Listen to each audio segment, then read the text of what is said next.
how is this any better than the banking system? How is this any better than a casino? In fact, it's probably worse. The banking system itself extracts over like $10 trillion a year globally, and it goes into the pockets of a very few amount of people. Like for every winner, there was 50 losers, if not more. And now when you ask people, who are not like as knee deep in everything as we are, what they think about crypto, and the first word out of their mouth is it's a scam. Well over $1 million now on audits, which is very painful to do. But at the same time, what's more painful is the protocol getting wrecked and people losing money and maybe taking their lives. Like, I'd rather go bankrupt trying to make it secure than launch something that's unsafe. We need to have a way for people to say, no, I'm reclaiming my sovereignty. This episode is sponsored by NIM, the world's most private VPN that protects your internet traffic and metadata. Unlike traditional VPNs, NIM uses a decentralized mixnet to scramble your internet data, hiding who you're talking to, when, and how often. You can switch between full mixnet mode for maximum anonymity or a faster VPN mode for everyday use. Pay in crypto or fiat, and even your payment stays anonymous thanks to ZK-powered anonymous credentials. Take back control of your online life at nim.com. Sign up today using the code blockchainsocialist and get an extra month for free. Hi, everyone. You're listening to the Blockchain Socialist podcast. I'm Josh, and for today's guest, I have Scoopy Trooples. You may have seen him on the internet, over Twitter. They are anonymous, so I can't show their face, but you may know them as the co-founder of Alchemix, which is a really interesting DeFi protocol that I think is interesting and useful to go into and dig into what they've been building and what they'll be coming out in their V3. But also because Scoopy Trooples is one of those rare breeds of crypto people who is a founder but isn't a chud. Didn't fall into the trap of many other crypto founders, and tends to be a little bit more vocal against the right-wing shift, I guess, in the crypto space over the years, or at least the open and brazenness in the crypto world when it comes to right-wing politics. So thought it'd be great to have a conversation with him. So hey, Scoopy, how you doing? Yeah, I would love if you can give maybe a more proper intro and tell us more about Alchemix as a start. Yeah, thanks for having me on. I'm Scoopy. I've been in the crypto space since 2016 when I originally went down the Bitcoin rabbit hole, which was kind of, a very eye-opening thing for me at the time because I became disillusioned with the kind of financial system after the great financial crisis in 2008. And I kind of just, at the time, felt powerless against our banker overlords who own and control everything. And then when I read the Bitcoin white paper and I started learning about it more and more and more, I was like, oh shit, this has a lot of potential to change the world, and it's an exit. So sign me up. And that naturally led me to Ethereum and decentralized applications. And I started experimenting with them in 2017 and 2018. I'd say the ones I really enjoyed the most were, shamefully admitting this, but they were Ponzi's. One of them was something called proof of weak hands, which is essentially a bonding curve contract. But if you had the bonding curve token, there was a tax buying and selling, and that would go to people who had the bonding curve token. So it had a kind of this kind of communal and socialistic aspect to it that really drew, me to it. And then there was this FOMO 3D that was affiliated with that same project that had, it was a blockchain lottery with Ponzi elements as well. And while I did enjoy those, it did leave a little sour taste in my mouth because I knew that these were zero-sum games and that for every win I had, that somebody else had to lose for it. And that just didn't sit quite right with me. And so after that period, a few of the guys that were in that Discord, we kind of created a little friend group amongst each other, and they ended up becoming the co-founders of Alchemix with me. And one of our kind of ideas that we had was we wanted to make something that was more positive sum, that didn't screw people over, that would lead to better outcomes without destroying lives. And that was kind of the original inspiration for Alchemix. And we had like a eureka moment during the craze of DeFi summer. When we saw all these crazy yields and we thought, what can we do with these yields? And, as we were iterating on lots of different ideas, we all kind of converged on what became Alchemix and the concept of self-repaying loans. And so, yeah, that's how we got started. Self-repaying loans, that sounds impossible. What do you mean? Can So, you maybe like, I would love to know, yeah, maybe just for the audience who doesn't know how it works, maybe it'd be good to explain. yeah, so like in Ethereum DeFi, like basically there was all these different like ways that you could earn yield. And then some of that would be, maybe borrowing DAI from MakerDAO at like 1% interest, then supplying on Compound in earning 4 or 5% interest. So you could arb that rate right there, or becoming an LP on Uniswap, or supplying like liquidity to things like Aave or Compound. And these things started like really taking off. And then Yearn and these yield aggregators came along and they just packaged that into a token itself. So they abstracted away all of the processes on the back end and then just presented you with, hey, put your money in here, you get this token, and now this token's earning yield. And so what we did is we took these yield tokens and we made them as collateral for our system. And as far as I know, we were the first to do such a thing. Now it's kind of commonplace. But where we differ from a lot of the other implementations is that we do like kind to like kind. So you put in a stablecoin and you can borrow a stablecoin synthetic, or you put in ETH and you can borrow an ETH synthetic. And one advantage of this is that it's very price insensitive. So it doesn't matter if the underlying stablecoin depegs or if ETH tanks or moons in value, because the synthetic tracks the collateral. We have a liquidation free system as a result. And the way the system works from there is that anytime the system detects that the yield tokens have accrued value, if it's sufficient value enough to run these processes economically, then what we do is a yield harvest. So we'll do a small liquidation of that collateral that has appreciated and then use that slice to repay a slice of your debt. And thus it is self-repaying loan. So you put in, let's say, $1,000, you borrow maybe $100, and then your yield or your collateral earns like $10. It'll reduce your debt by 10 as well when that happens. So, with enough time and patience, it will repay all of your debt over time. And we don't charge interest on the loans either. Right. So it's basically like for example, if you put in, you want to borrow $50, you put down $100, you can borrow 50 out of that. Mhm. And then over time, that $100 is earning yield to pay off the $50. So it's effectively like getting an injection of liquidity earlier in time. And then later in time, whenever that loan is paid off, you'll have access to, the full $100 that you put down in collateral. Yeah, one of our early marketing taglines was "Get your future yield now."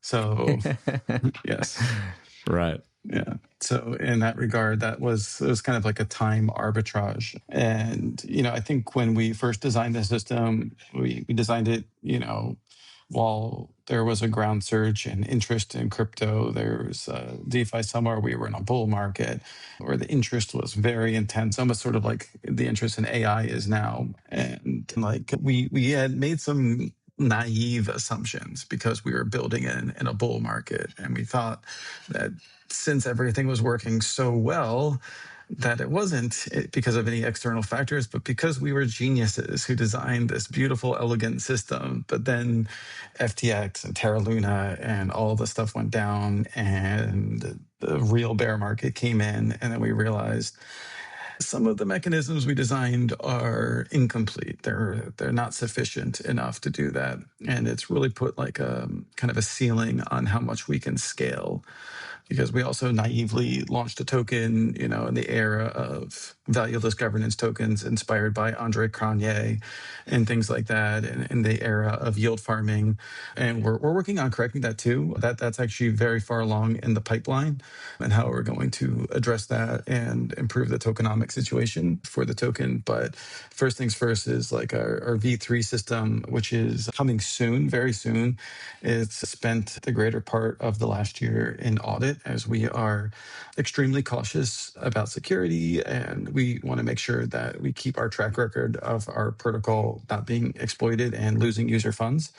I know that like when exploits happen, that if the losses are significant enough, it can actually lead to people committing suicide. And I don't think I could live if something I created caused someone to kill themselves. So like I really take it seriously. And as somebody who also wants to use the systems that I've created, I also want to not get wiped out as well. So that's kind of why it's taking so long for it to get through, is that we just want to make sure like it is rock solid, it's airtight, like nothing can, but that it can be reliable infrastructure indefinitely. Right. Yeah. Yeah, I think one of the things that's interesting for me is that you guys have a very conservative approach when it comes to, and in a field that is filled with a lot of gambling, a lot of like very high risk, high leverage type of financial products on DeFi. You guys tend to take a much more conservative approach, and that has paid out in the sense of not, as far as I know, not getting hacked or losing any user funds. So, which is a difficult thing to do. Not many protocols can say that. So, congrats on that. We've taken some lumps here and there. Just for full disclosure, like we had a liquidity pool in Curve, and there was a reentrancy vulnerability at the compiler level, and that led to a huge loss. And we were able to get the majority of the funds back from it, from the hacker. Like everything he stole, we were able to get back. But like when they drained the pool, they only drained the ETH, and there was like 0 ETH and like a few thousand ETH in the pool, and then arbitrage bots immediately just scooped it up for like free at the same block as it happened. And like Coinbase got a 500 ETH MEV bounty for processing that block as well, that they didn't ever give back to us, and they said they never would either. So good job, Coinbase. Soon, yeah. I think they could have afforded it, but yeah, whatever. I guess that's in the past. But like, that was like the major thing that's ever happened to us. And, we, together with Curve and the funds that we rescued, we tried to make the LPs who were affected as whole as possible. I think we covered about 85% of the losses that happened with our LPs. So they didn't totally get wiped out by that. So, myself included, because I was in there. Fair enough. Yeah. I'm curious to hear if you have any the whole point of Alchemix is self-repaying loans and kind of playing this time arbitrage, I guess you can think of it as. For I guess a lot of people who are not maybe as like financially savvy, they may not really fully understand like why you would do that and why is that different than I think like one of the things that like a lot of people forget, that a lot of rich people have a lot of debt. For example, they take on a lot of debt as a way to one is like tax advantageous, but also it's like it can be seen as like an efficient use of funds in some way, or like assets. But I'm curious if you have any stories of what are some like interesting things you've seen people do with Alchemix using this time financial arbitrage. So in V1 and V2, I can talk about some of the real world use cases people have used it so far. So early on, there was a guy who had, more than double the money that he needed to buy a car. And so what he did, so let's say that car was $40,000 or $20,000, right? He had $40,000 cash on hand.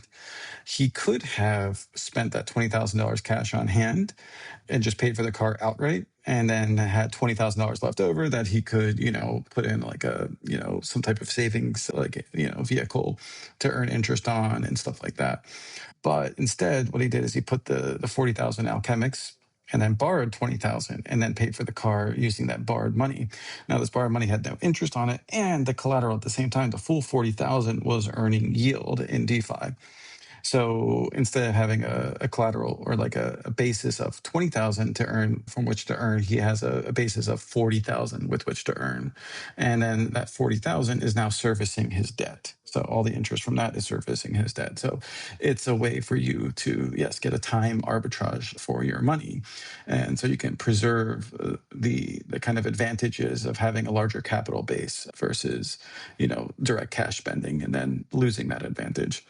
So there's a guy who did that with a car. There's a guy who did that with a boat. A guy who did that with his grad school tuition. A guy who did that for the hospital bills for his newborn daughter. And then one I want to really highlight even more than any of them is this kind of crypto media and event planning organization. They're called Rare Evo.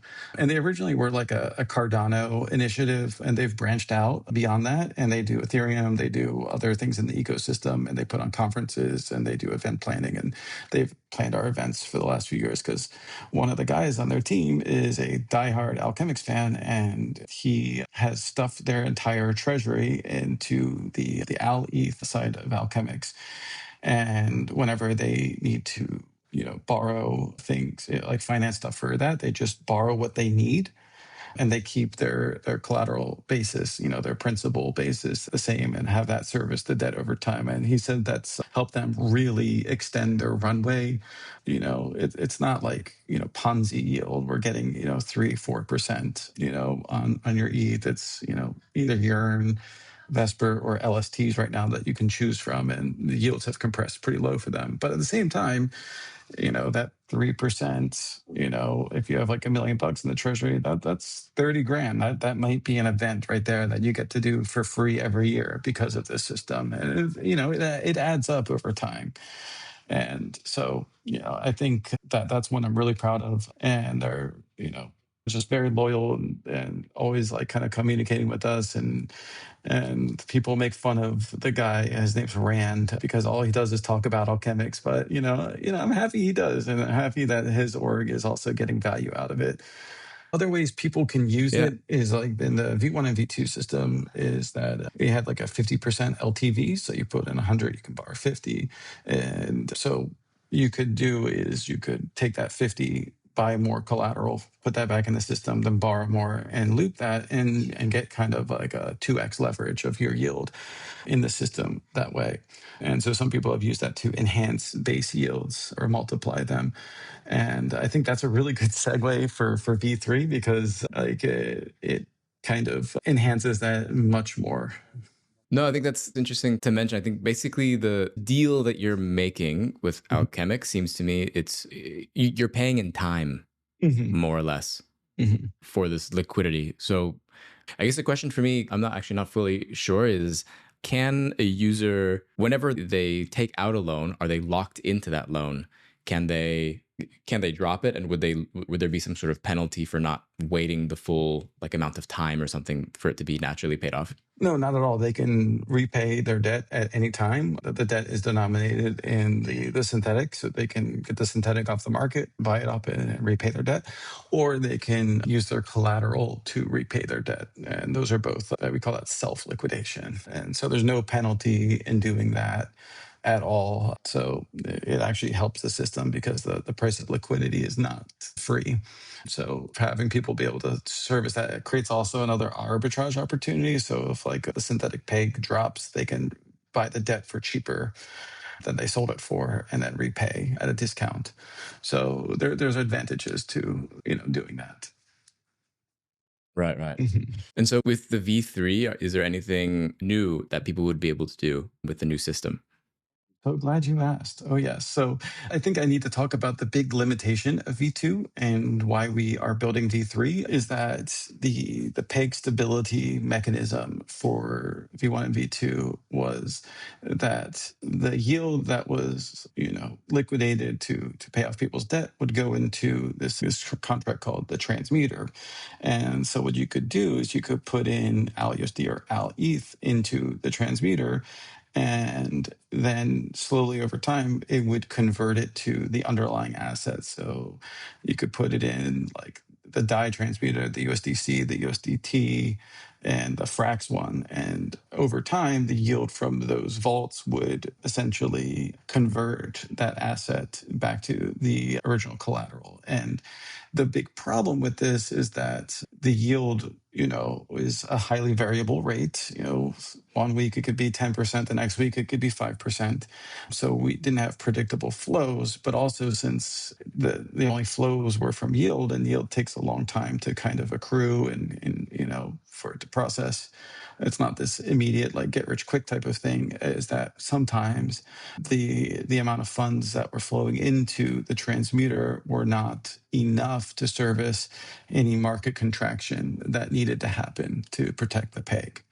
So with that in mind, we have designed V3 with a new mechanism that allows for fixed period redemptions.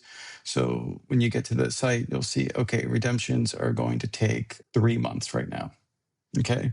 So, and in effect, what this does is it creates a fixed yield primitive with Alchemix v3.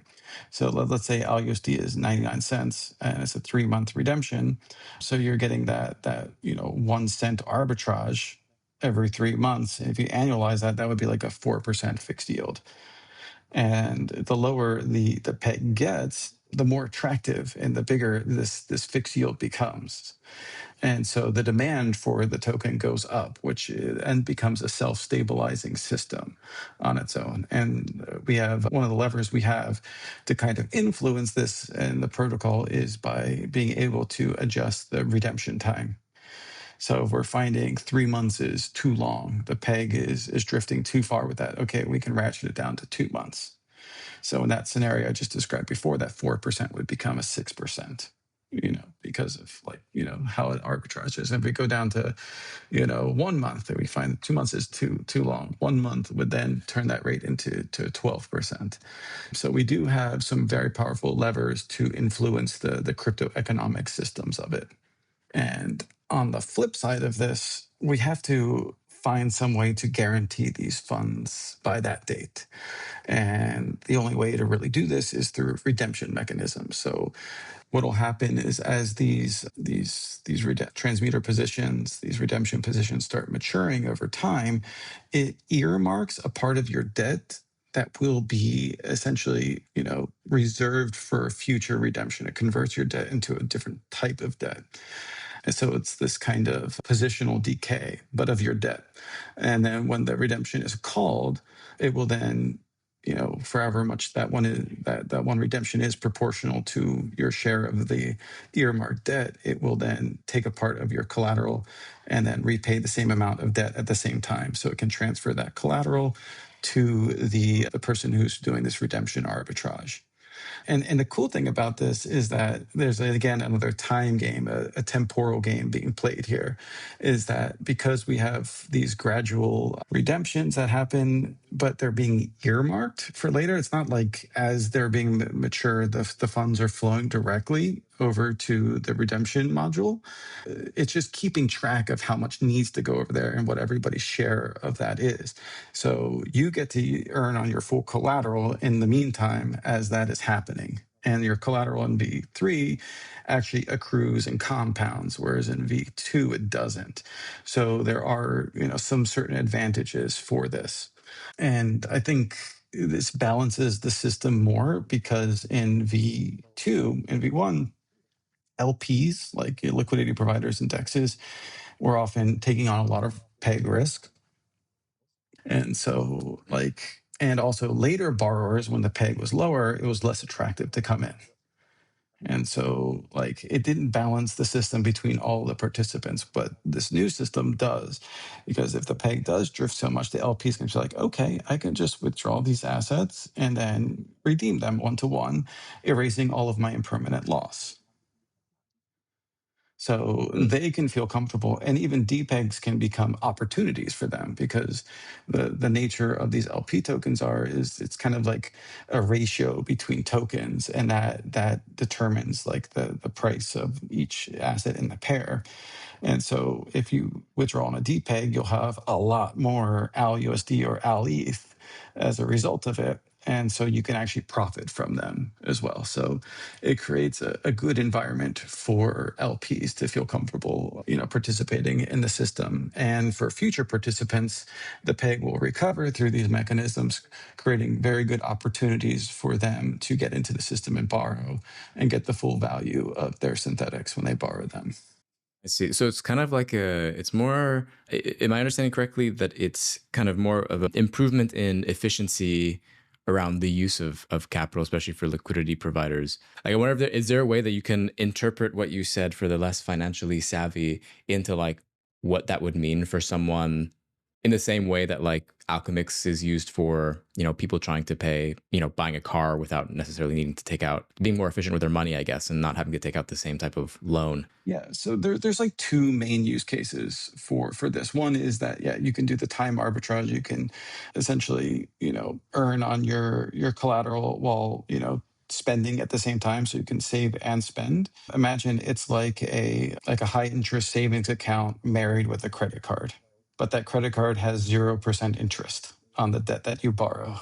So it's a really good deal. Mm, And so in that sense, and it's automated as well. You don't have to do anything to service your debt. It'll just take care of itself over time. Of course, you can go in manually if you want to. But the right, efficiency right. gains of this and the peg stability mechanisms that we have also allowed us to increase the LTV from 50% to 90%. And so just like you could before in V2 at 50% loop it to get close to 2x, leverage on your yield. With 90% LTV, that can asymptotically get close to 10x leverage on your yield. So you can multiply your yield that you get in DeFi. So if you see a 5% rate on Alchemix, you can multiply that to 30, 40, 45%. Now, you will take some losses on slippage as you do these loops. If it's like at 99 cents, right, that's a 1%, upfront interest rate that you're essentially paying on it. But even then, like, you don't have to worry about the long-term interest that accrues to the account. So what I'm excited about is like somebody comes in and they don't have to be a whale to benefit from the system. Let's say you have $10,000 and you want to start saving and accruing value, and you're saving up for a house or whatever, your retirement, anything. You take your $10,000 and instead of just earning 5% on $10,000, you could loop it, maybe let's say 5x, and now your principal base is 50,000. So it's almost like you're earning 25% on your original $10,000 deposit. And I think that makes it very accessible to, medium sized, savers and investors as well. Whereas before, Mhm. due to gas prices and some of the inefficiencies of V2, this kind of use it as a yield or device or savings device was made more sense to whales, especially when you factor in Mhm. transaction costs and DeFi. So I think Right. that this new system, yeah, is made for both the little guy and the big guy this time around. Nice. That's interesting to hear. I think it's, you know, for me, it's interesting just because I've been more and more thinking about the question of financing, as much as that is like maybe a strange thing for a socialist to be into. I do think that understanding financing and what are the options out there, it to some capacity is very important. Even if you have with the very little capital that we have on this side of the political spectrum, I think it's important to, yeah, think about how to use it best and efficiently, because we don't have necessarily the same amount of resources as the other side does to, yeah, to fuck shit up. You just have financial independence and be a parasite for the rest of your life, yeah, type of thing like that. But like, I think that this is like kind of ideologically like they're the banking system itself extracts over like $10 trillion a year globally from the world, Yeah. and it goes into the pockets of a very few amount of people, and it's this perpetual thing that will never shrink, and it's only going to grow and become a bigger albatross on society. And I feel like this new model that we're creating kind of democratizes that superpower that only the few elite had, and it kind of gives it to everyone. And it says, hey, the yield is yours.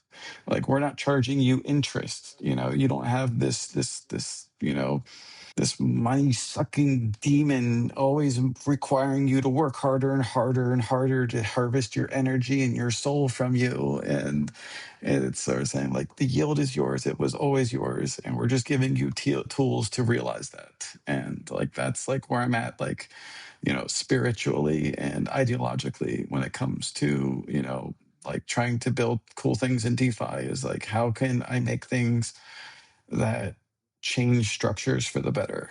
And, like, that was originally what we came with, started Alchemix. And I think we've refined it to the point where it's ready for the world. I think this system is scalable, and we think it can make an impact, for everybody. Yeah. I mean, this is like also a big reason why I do the things with Bread Cooperative that I do. Definitely, I think there is something worth pursuing and trying to take the things and the infrastructure that is already here, that's already there, that is already being taken advantage of by big banks in one way or another, and try to reverse the kind of power dynamics and relationships that the traditional financial system we're kind of like forced into. But I'm curious, because you're quite vocal on social media about kind of like your disdain for a lot of the, say, more negative aspects of the crypto world, which has been, there's been a lot, and it's been kind of like a rough ride, I think, for a lot of us who decided to stick around. I'm just curious if you want to provide any like reflections on the last few years of crypto from DeFi summer to now. Like, where did it start going wrong, or was it always? I mean, for you, was there always something wrong, like since the beginning? Did things just get kind of like magnified worse because of one thing or another? I mean, definitely Trump's campaign and the election just kind of like broke everyone's brain, and just kind of like, I don't know, people, they chose short-term gain over, I don't know, common sense, I guess. Curious Yeah. what you think. Honestly, I think a lot of things started to kind of go wrong, towards the tail end of DeFi summer. It wasn't just a few blue chip protocols with limited kind of bootstrapping programs, but it then became this food token Ponzi bonanza where, like, people were just forking protocols left and right, lazily attaching a new token to them, having, extremely attractive yield farming terms, for LPs and stuff like that. And it kind of ponzified a lot of the stuff where the attention went away from the protocols and more towards the tokens. And then, once the liquidity dried up after, FTX and Luna and Three Arrows Capital, all the blowups that happened, Celsius and everything like that. And, there wasn't enough funds to go around to support these tokens and everything like that. Like, it left a really sour taste in a lot of people's mouths. Then when you add NFTs and to the mix, and to Yeah. the stupidity that was going on with $100,000 JPEGs on the internet, really bad art, and like, there's a whole mess of problems with that, I think, too. And I think it led to this sense of financial nihilism, is that this space, in order to succeed, you have to basically take money from someone else. And this, I think, culminated in Pump.fun and the meme coin kind of craze that happened over the past few years, where, the most successful people on that platform would launch, dozens of tokens a day and pump and dump them. And there were cabals who would coordinate for pump and dumps and run it up really high, and then just send that thing down and just destroy so many people and so many lives in the process. Like, for every, winner, there was 50 losers, if not more. And, now when, you ask people, who are not like as knee deep in everything as we are, what they think about crypto, and the first word out of their mouth is it's a scam. And I think that's Yeah. really, really sad that the well has been poisoned this bad. And I think, I've been a meme coin hater since day one, back even when they were primarily on Ethereum, and you actually had to have dev skills to make them. And I think it got worse and worse. We saw influencers like Ansem, and then they brought in celebrities. And what do the celebrities do? They scam people like relentlessly. And and then Jesse from Base is Coinheads, and tried to copy the scam over there, and was just completely tone deaf that people were getting, fatigue over all this stuff while they were making this huge crypto social push.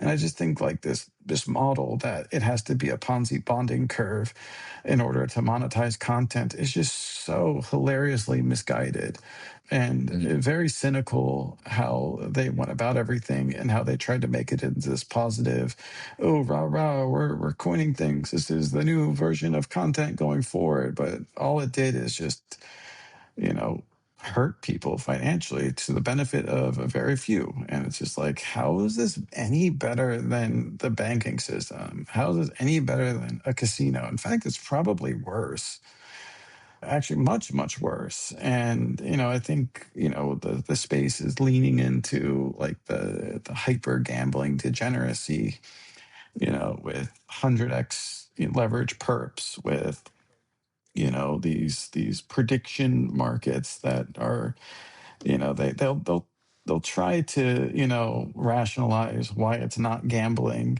the sophists they are, but at the end of the day, it's gambling. Why else would you have sports outcomes on there? That's like the most popular form of gambling, right? Like, and that's their biggest market, is betting on sports games. It just shifts the model from the house versus everybody to PvP model, and that's really the only difference. And I think information markets can have value, but I don't think there's any value in speculating on who's going to win a sporting event. It's the carnival, it's the circus, it's not anything that's really that important. It's just entertainment. And I think speculating on entertainment is just like silly as far as like it being presented as an information market. I think they should just be honest and be like, yeah, it's sports betting. And then I'd be like, okay, it's sports betting. Yeah, okay. It should be illegal or at least be regulated more than it is, but be honest with yourselves, guys. Come on. Yeah, I mean, there's one thing kind of like in all of this that I wonder if part of the problem was like there's no singular a person or entity to blame, of course, but there is something to say for I mean, definitely the people are to blame for it in many respects who engage in the scams or who promote the scams. But I wonder if there's anything, because one of the things that like all these tokens are just, there's nothing backing them in a lot of cases. Like the tokens are just, they're purely speculative. There's no versus like in the stock market or like in TradFi, at least they have assets that are building something or that are like backed by real assets that exist in the world. But crypto hasn't yet. I mean, everyone's been trying for real world assets for a long time, and they exist to some degree, like some tokenized stocks. There's whatever tokenized bonds in some corners, but they're not super popular. The thing that I wonder is whether the regulatory ecosystem kind of didn't really promote things that would have been productive in the first place. And so then you're only left, the only thing you can do is just the corner of things that are just like purely virtual, purely abstracted, purely just like playthings, because then you're not encroaching in the territory of traditional finance. Well, I mean, like I'm a big believer in cryptocurrencies, like the crypto networks. Like I think, when like with Metcalfe's law and stuff like that, like these networks have value, but that's for the native tokens of the networks themselves. Like I think Bitcoin has value, even though it's not backed by anything. Money is a construct anyway, for the most part. And if, it has really good properties as far as known supply. It has, permissionless, neutrality and rails. So anybody can send to anybody else without censorship. And same thing with Ethereum. And they extend that with, the ability to make apps on it. And I think all these things are very valuable. And I think the market is also, like actually cares about decentralization, because that's the number one and number two asset in the world, or in the crypto space, are arguably the most decentralized, projects in the space as well. So I think like there is value in cryptocurrencies, but the problem is these, like you're alluding to earlier, these tokens that don't have any backing. They're just purely speculative plays. And then I think in the middle we have protocol tokens, which a lot of them are kind of like almost like early stage startups where they might not be revenue positive, or maybe not revenue positive enough to do revenue sharing just quite yet. And I think this is the kind of growing up period for a lot of these, crypto like DApp protocols, in trying to address these concerns around their tokenomics, and find sustainable business models that don't solely rely on token emissions, but through actual sustainable businesses. And that's something that we're highly aware of on our end. I realize that I'm a hypocrite to some extent as well as this. We have done like buybacks for our token over time, and I know like MakerDAO does the same thing, and various other protocols do the same thing, but that's not exactly the same thing as revenue share. And so like we are really working hard on creating a new system that kind of learns lessons from both the Ethereum 2 staking system, as well as the vesting escrow system that Curve Finance innovated on a number of years back, and trying to find something that's better. And like one of my employees, I don't know if you know him on Twitter, is a block enthusiast. He's a bit of a Sure. mad scientist of sorts, and that's what I love about him. He thinks very out of the box, and he's the one who's come up with this system. He's calling it vesting Q, so VQ.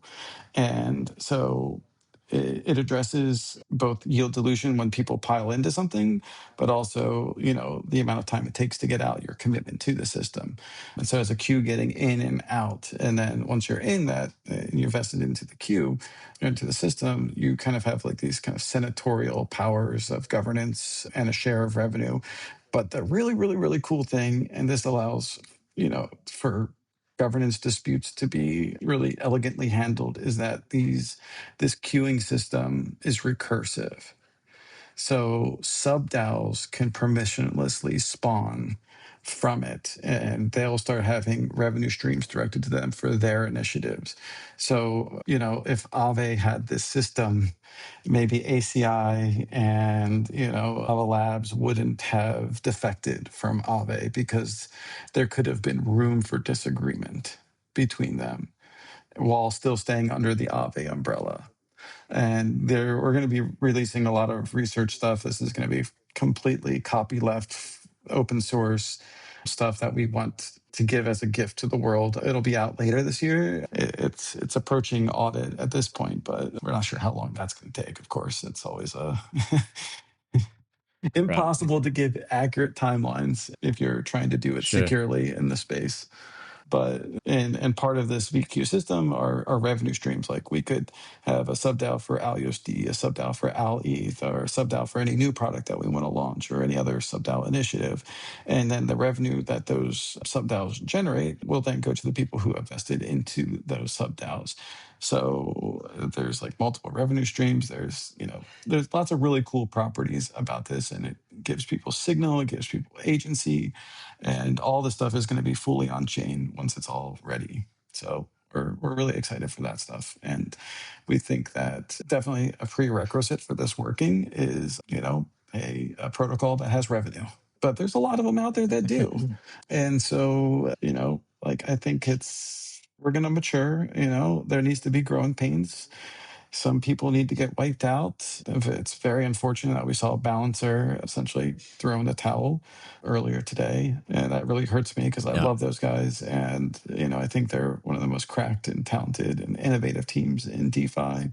And I know that they're going to be doing, the people who are part of Balancer Labs are going to go on to do amazing things in the future as well. So, but I think, yeah, it's a time of soul searching. That's what bear markets are for. It's for building, it's for realizing the error of our ways and trying to correct them moving forward. Yeah. For sure. I definitely agree. Soul searching is definitely needed has been needed for a long time in the crypto space. And that's kind of been, yeah, I mean, lately I've been, I spoke to, for example, I'll have the episode will come out today, but, spoke to someone like Nader Dabit, who was, pretty well known in the crypto space, did a lot of really cool things around DevRel for the crypto space, but he left. And like a lot of the reasons for why he left was just because of like how exhausting it can be in the crypto space. The amount of like reward that so many scammers get, like, why be in a space that is doing this? But recently, we were talking about this off the before we were recording, but recently Ethereum released their Ethereum manifesto, where they tried to put down some, I guess, some values for the Ethereum space that they expect. I guess it was kind of a little bit more directed towards people specifically within the Ethereum Foundation, but yeah, I think it's Vitalik's another attempt at trying to spread some of his ideas, specifically this one of crops, which, if I remember correctly, censorship resistance, open source, privacy, and security. But yeah, I'm curious for you how you, because one of the things that you're definitely known for is you're definitely more of an Ethereum guy. I think you've made that clear. You've described Ethereum as kind of one of the only serious chains, or the only chain really worth building serious applications on, and calling others, degen traps and corporate facades. I somewhat agree. Yeah, I guess for you, what makes Ethereum kind of irreplaceable in your eyes, and how do you respond, to the rest of the, crypto founder cohort who chooses to build on other chains, or to build across different chains, or whatever else? Well, so multi-part question here. So I'm going to take on crops first, and I think Sure. it's a good goal and everything like that. But at the same time, I think that if you are super rigid with your thinking and there's no room for flexibility and understanding other perspectives, then it becomes problematic. So, if you have people who are harassing a project because they slap a BSL license on their code, I think that that's a little bit too extreme. It doesn't take into any of the reasons of why they might consider a BSL in the first place. So if we look at the context of how things have gone down, is that everything was like prior to DeFi Summer, and throughout most of it was open source, and basically what happens is you make this protocol and you open source it, and then you have all these people, these opportunists who just fork it, attach a token to it, and then use it for exit liquidity essentially. And but if you look at any L2 or Alt L1, it's just a bunch of these copycats with teams that don't have the technical expertise to really handle the operation of the protocol. They don't have that deeper knowledge, and they're more prone to exploits. Even the earnest teams, they're more prone to exploits. There's like several, compound forks that have just blown up spectacularly because the people operating them had no idea what they were doing, had no business running it because they didn't have that expertise. You have a million Uniswap clones, with SushiSwap, Vampire Attack being the original sin of that. And like, so you just go around and you just see a bunch of the same things, but crappier versions with teams that are not as committed as the original teams that originally developed them. And in a lot of ways, it's quite injurious to the protocol or the teams that developed them in the first place, because they can be vampired and it steals their liquidity. And they have these Ponzi schemes to vampire away users and stuff like that. And they don't give back. They don't develop and then Yeah. send downstream to the mother protocol. They don't profit share. They don't do anything like that back to it. So it's like a very abusive relationship.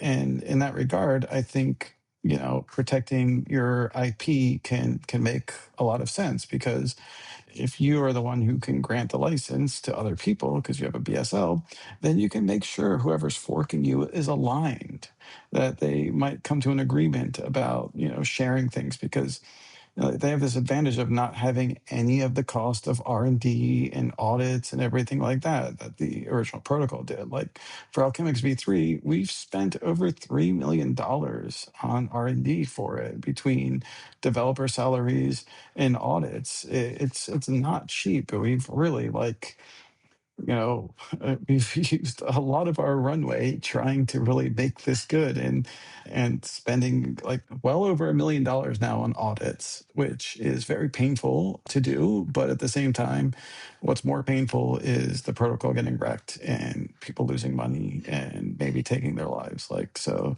I don't want that on my conscience. So like, I'd rather go bankrupt trying to make it secure than launch something that's unsafe.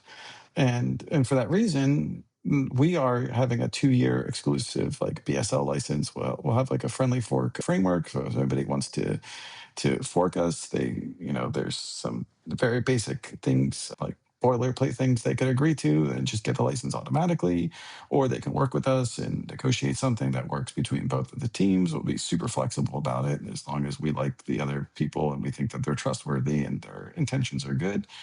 We're more than welcome to be flexible with them. But like, I've caught some flack and some pot shots from some of the more extreme zealots in the space about that, and I don't want to hear any of Yeah. that, because it's like, what have you launched? Are you running a business?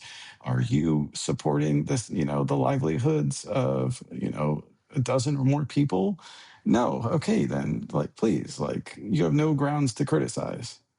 And I think like when people are so dogmatic about it and there's no room for any understanding or nuance, that's the danger of such mandates like the EF put out.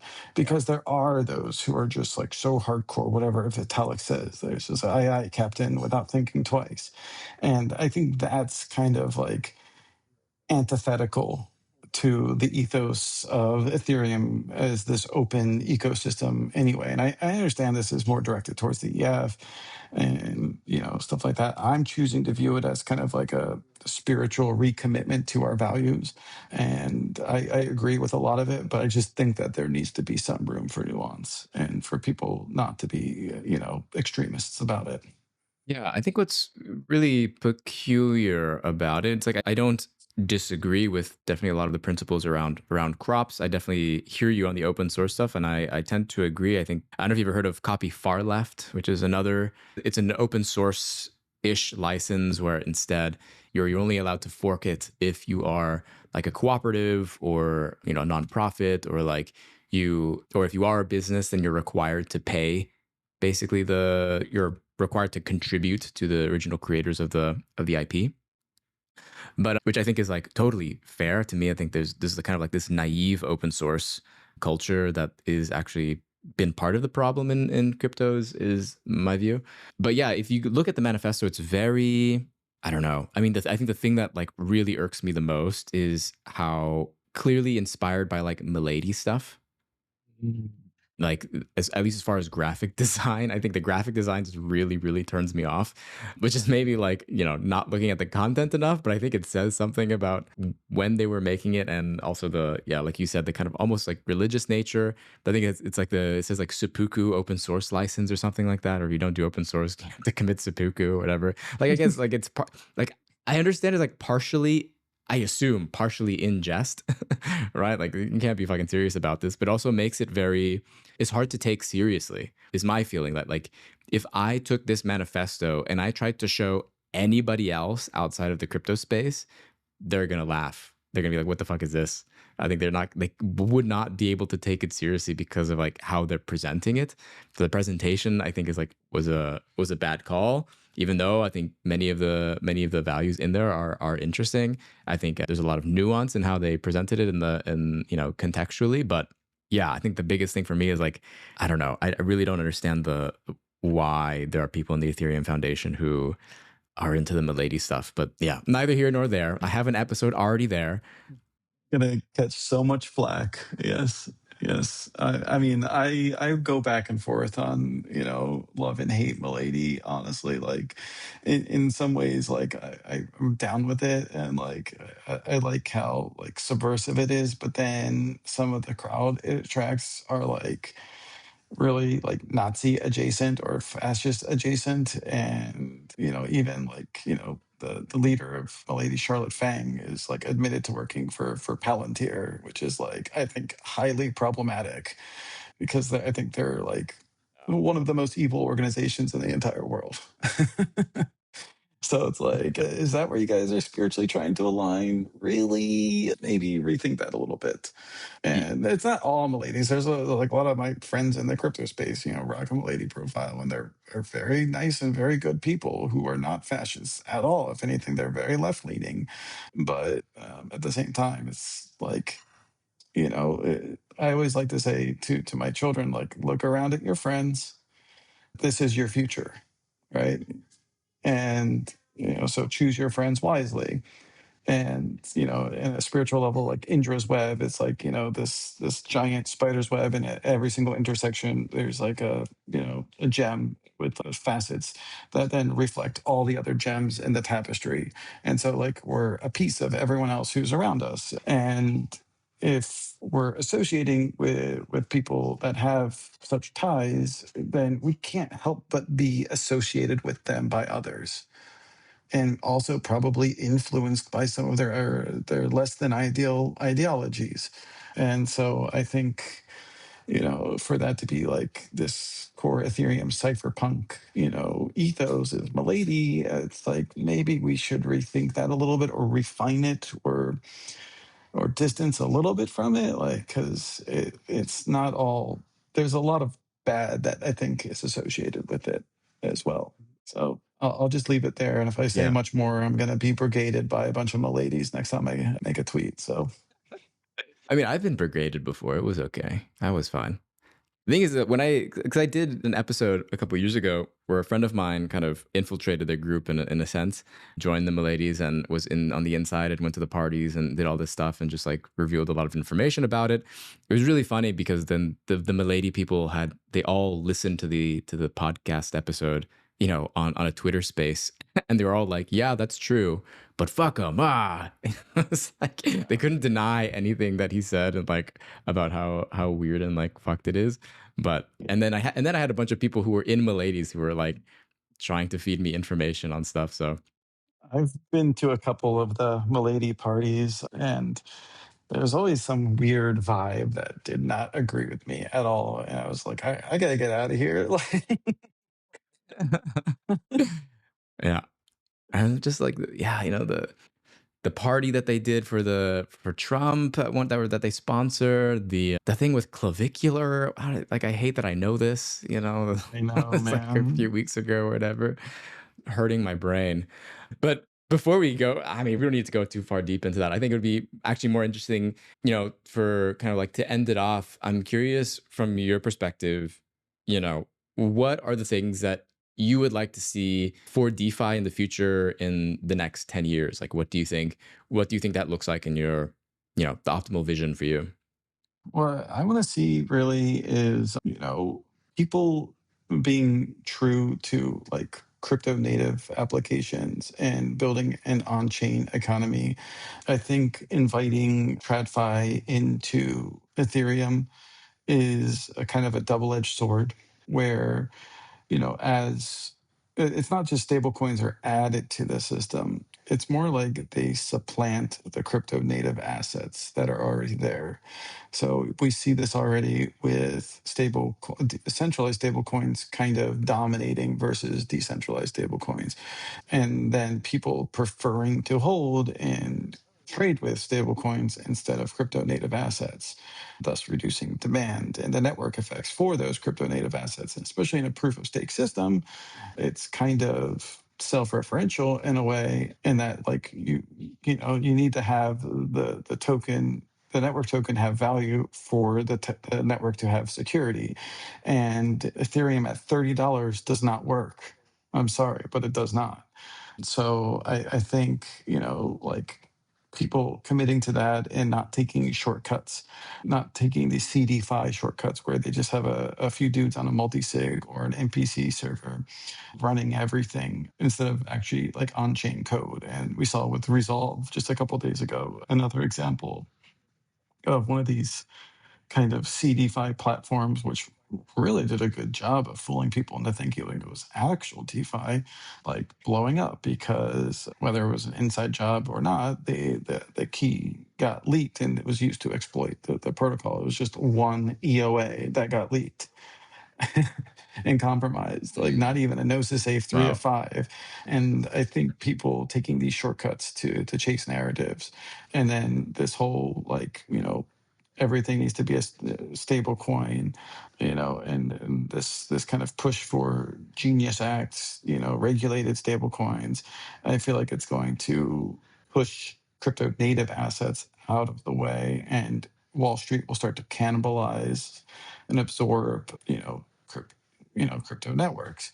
And if they end up getting enough influence, they will be able to determine fork choice rules. And we already have this problem with USDC and Tether to an extent. And the more entrenched they get, the harder it will be to actually control the network. And then they'll gain more influence, especially if the Ethereum Foundation subtracts itself over time. Then other groups will then have influence over future EIPs, and there won't be, the EAF mandate and Vitalik and the true cypherpunks out there to safeguard things, and they'll take shortcuts, and they'll do bad stuff like that. And I think like even with RWAs, like you said, like there's some bonds and things like that, but the stuff that they're throwing on chain are like junk bonds, stuff that's going to hurt people and likely go bust. So I think, we have to be cautious with how we integrate with, TradFi. I don't think we can outright, kick them out. And, Ethereum's an open, neutral platform, and that's impossible. But at the same time, I think we should be skeptical and not openly embrace it, and do it the right way and make sure that it doesn't corrupt our values in the process. And for the people who are building on-chain apps, like really, like try to have a reason for them to be Web3 instead of Web2. Like, really embody the good properties of, of what blockchains can give, especially this kind of openness, censorship resistance qualities, or they're P2P and owned by a network of people instead of centralized party. I think if we stay true to that, as our blockchains are getting more scalable, more economically viable, for applications to run on them, then, it's just a matter of time before someone cracks it and we hit critical mass and we have decentralized versions of the things that we use today. Especially with the walls closing in around privacy, they want to make you KYC for every single platform now. That's the big push. Even at the OS level, they're trying to do this. And I think that we need to have, sanctuary technology. We need to have a way for people to say, no, I'm reclaiming my sovereignty. I am not going to subject myself to the surveillance state and give up my human rights. And I think that, like, that's the part of the Ethereum mandate that resonates with me the most is, we have this opportunity. We're at a critical juncture to really, change the direction of civilization. And I know that sounds like a really big, grandiose thing to say, but I really think that we are an important player in this game of civilization. And, we have the power to do tremendous good and bad. And so I'd rather we, are on the side of good and for the people and for democracy and democratization and empowerment of the masses and not just the few. So that's where I'm at. I think that was a great place to end it. Scoopy, thanks for coming on and sharing your thoughts, sharing what you're doing with Alchemix and your vision for DeFi. I really appreciate you being a voice amongst the sea of chuds that are many crypto founders. And thanks for coming on. All right. Thank you for having me on, Josh. It was a fun chat, man. So, and good luck to you with Bread and, all of your initiatives. And I'll be sure to give your book a read soon. If you like what I'm doing here, consider supporting the show on Patreon. Your contributions help me keep doing this work and dive deeper into the politics of decentralized technologies. I promise you absolutely zero financial returns, no airdrops, and your investment may go to zero. But you will get good content. Check out patreon.com/theblockchainsocialist to support the show.